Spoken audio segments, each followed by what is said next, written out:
औज़ुबिल्लाहिमिनश्शैतानिर्रजीम बिस्मिल्लाहिर्रहमानिर्रहीम। Dear student, अस्सलाम वालेकुम। उम्मीद करता हूँ आप सब लोग खैरियत से होंगे। डियर स्टूडेंट्स, लास्ट लेक्चर में हमने फाइनेंशियल मैनेजमेंट के अंदर बिजनेस एनवायरनमेंट में second form of business organisation partnership को कंप्लीट किया था। आज के लेक्चर में हम कॉरपोरेशन को डिस्कस करेंगे। लेक्चर स्टार्ट करते हैं। What is corporation?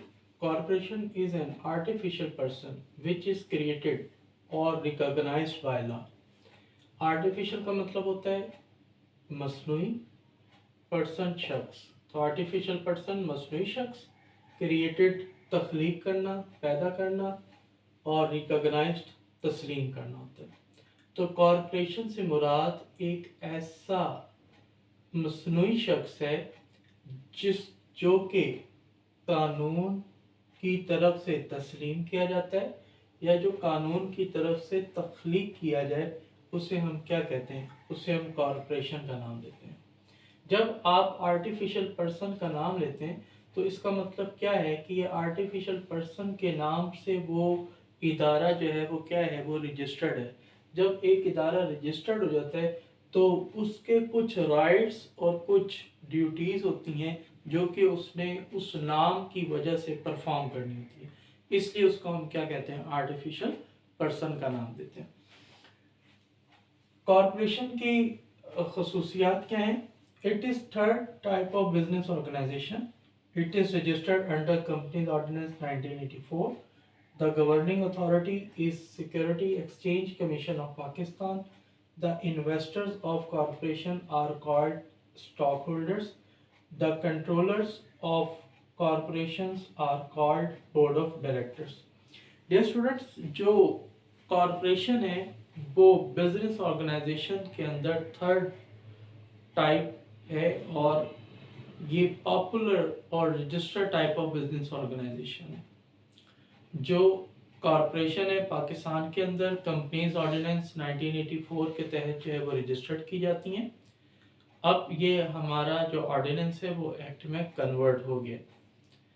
जो रनिंग अथॉरिटी है पाकिस्तान के अंदर कॉरपोरेशंस को चेक करने के लिए वो SECP security exchange commission of Pakistan है। वो लोग जो कि कॉरपोरेशन के बिजनेस के अंदर, कॉरपोरेशन के ऑर्गेनाइजेशन के अंदर पैसा लगाते हैं, पैसा इन्वेस्ट करते हैं, उन्हें हम स्टॉक होल्डर्स का नाम देते हैं। और वो लोग जो कि उस कॉरपोरेशन को चलाते हैं, उसको रन करते हैं, उसको कंट्रोल करते हैं, उसके बिजनेस एक्टिविटीज़ को मैनेज करते हैं, उन्हें हम बोर्ड ऑफ डायरेक्टर्स का नाम देते हैं। तो याद रखें, जो बोर्ड ऑफ डायरेक्टर्स हैं वो अलग लोग होंगे, जो इन्वेस्टर्स होंगे वो अलग लोग होंगे। अब हमारा सवाल ये पैदा होता है कि वाई कॉरपोरेशन आर डेवलप्ड। हमारी जो second type of business organisation थी उसके अंदर ऐसी क्या खामियां थी जिसकी वजह से हमें एक third type of business organisation को वजूद में लाना पड़ा? तो इसको हम कहते हैं वाई कॉरपोरेशन आर डेवलप्ड। तो जो आपका पार्टनरशिप का बिजनेस था उसमें 3 ऐसी डिसएडवांटेज थे जिसकी वजह से ये ज़रूरत महसूस हुई कि नई टाइप ऑफ बिजनेस ऑर्गेनाइजेशन एक नए फीचर के साथ, एक नए कानून के साथ जो है वजूद में लाई जाए, ताकि उन डिजास्टर्स, डिसएडवांटेजेस को क्या किया जा सके? ख़त्म किया जा सके। तो जिसमें पहला डिसएडवांटेज था वो क्या था? Due to unlimited liability in partnership. ये स्टूडेंट्स याद रखें कि जो हमने 2 टाइप पढ़ी, एक सोल प्रोप्राइटरशिप और दूसरी पार्टनरशिप, उसके अंदर एक बहुत ही बड़ा फ्लॉ था। वो क्या था? वो था अनलिमिटेड लायबिलिटी। जिससे मुराद क्या था कि अगर हिस्सादार या सोल प्रोप्राइटर अपने बिजनेस के वाजिबात वो अपने कारोबारी असासाजात से अदा नहीं कर पाता तो उसकी पर्सनल जो प्रॉपर्टी है उसको सेल आउट किया जाएगा। अब यहाँ पे पार्टनर्स जो है वो परेशान होते हैं कि हमारी जो जाती जो हमारी बिजनेस प्रॉपर्टी है वो भी सेल आउट होती है, वो भी हमारी दांव पे लगती है, और इसके साथ साथ अगर वो मुकम्मल तौर पर हमारे ऑब्लिगेशंस को पूरा नहीं करती तो इससे हमारी जो पर्सनल प्रॉपर्टी है उसके ऊपर भी जो है वो नेगेटिव इम्पैक्ट पड़ेगा उसको भी सेल आउट किया जा सकता है। तो ज़रूरत महसूस हुई कोई ऐसा ऑर्गेनाइजेशन वजूद में आए कि जिससे ये जो अनलिमिटेड लायबिलिटी का कॉन्सेप्ट है या पर्सनल प्रॉपर्टी के सेल आउट होने का कॉन्सेप्ट है, इसको क्या किया जा सके, ख़त्म किया जाए। तो उस वक्त भी फौरी तौर पे क्या किया गया, ऑर्डिनेंस पास किया गया। फौरी तौर पे हमने पार्टनरशिप के बिजनेस के अंदर जो अनलिमिटेड लायबिलिटी का कॉन्सेप्ट था उसको ख़त्म करके कॉरपोरेशन में एक नई ऑर्गेनाइजेशन के अंदर लिमिटेड लायबिलिटी में क्या किया, कन्वर्ट किया।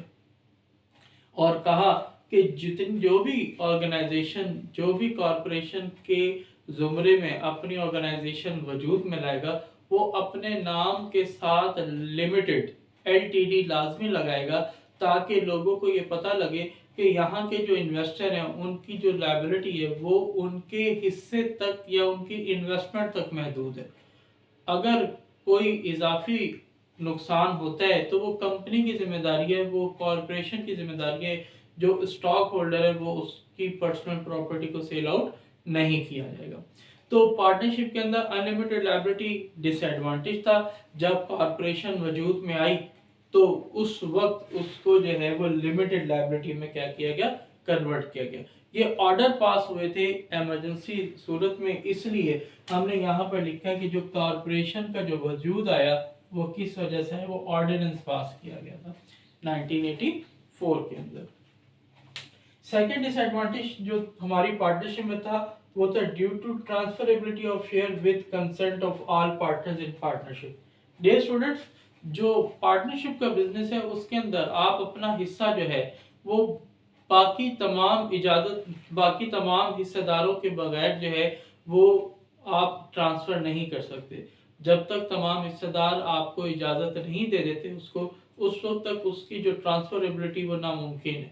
आपके तमाम हिस्सेदार रजामंद हो जाते हैं लेकिन एक हिस्सेदार जो है वो रजामंद नहीं होता तो ट्रांसफरेबिलिटी इम्पॉसिबल होती है। अगर आप करेंगे तो उससे ब्रीच ऑफ कॉन्ट्रैक्ट की बुनियाद पर आपके कानून आपकी पार्टनरशिप बिजनेस को क्या कर दिया जाएगा, ख़त्म कर दिया जाएगा। तो इस सूरत में एक जो है ये बोर्ड मार्कर है, अगर मैं इसका मालिक हूँ तो मुझे इसको किसी दूसरे को देने के लिए या किसी सेल करने के लिए मुझे किसी भी किस्म की किसी से भी इजाज़त लेने की ज़रूरत नहीं है।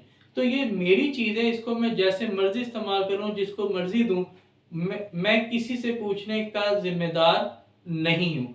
तो पार्टनरशिप के अंदर जो है वो अगर आप अपना हिस्सा जो है वो सेल करना चाहते हैं या किसी दूसरे को मुंतकिल करना चाहते हैं तो उसके लिए आपको जो है वो परमिशन लेने की बाकी अपने हिस्सेदारों से ज़रूरत होती है। कॉरपोरेशन को जब वजूद में लाया गया तो ये फौरी तौर पर ख़त्म किया गया कि एक हिस्सादार के पास जो कुछ भी है उसका अपना, वो उसको जैसे मर्जी इस्तेमाल करे, जिसको मर्जी ट्रांसफर करे, उसके लिए बाकी तमाम हिस्सेदारों की इजाजत की जरूरत नहीं है। तो यहाँ पर फिर कॉरपोरेशन के अंदर ट्रांसफरेबिलिटी ऑफ शेयर जो है with consent of all partners की, यहाँ पर जो पार्टनरशिप में था वो विदाउट कंसेंट थी। तो बिजनेस जो पार्टनरशिप का बिजनेस है उसके अंदर विद कंसेंट ऑफ ऑल जो आपके इन्वेस्टर्स हैं या शेयर होल्डर्स हैं या पार्टनर्स हैं या मेंबर्स हैं, उसकी बुनियाद पर हम जो है वो क्या करेंगे। इस तरीके से उस डिसएडवांटेज को भी कॉर्पोरेशन के अंदर एडवांटेज में कन्वर्ट किया गया। थर्ड जो रीजन थी वो क्या थी, due to limited life of business in partnership. Dear student, जो पार्टनरशिप का बिजनेस था उसके अंदर एक और ड्रॉबैक क्या था कि हिस्सादार जो है अगर उसे वो पागल होता है, दिवालिया होता है या मर जाता है तो पार्टनरशिप बिजनेस को ख़त्म करना पड़ता है। और अगर बाकी हिस्सेदार चाहें अपने कारोबार को चलाने के लिए तो उनको दोबारा से नया एग्रीमेंट जो है वो करना पड़ता था और दोबारा से अपने जो है वो प्रोसेस को रीप्रोसेस करना पड़ता था, जिससे बिजनेस की जो लाइफ है वो क्या होगी, वो लिमिटेड होगी।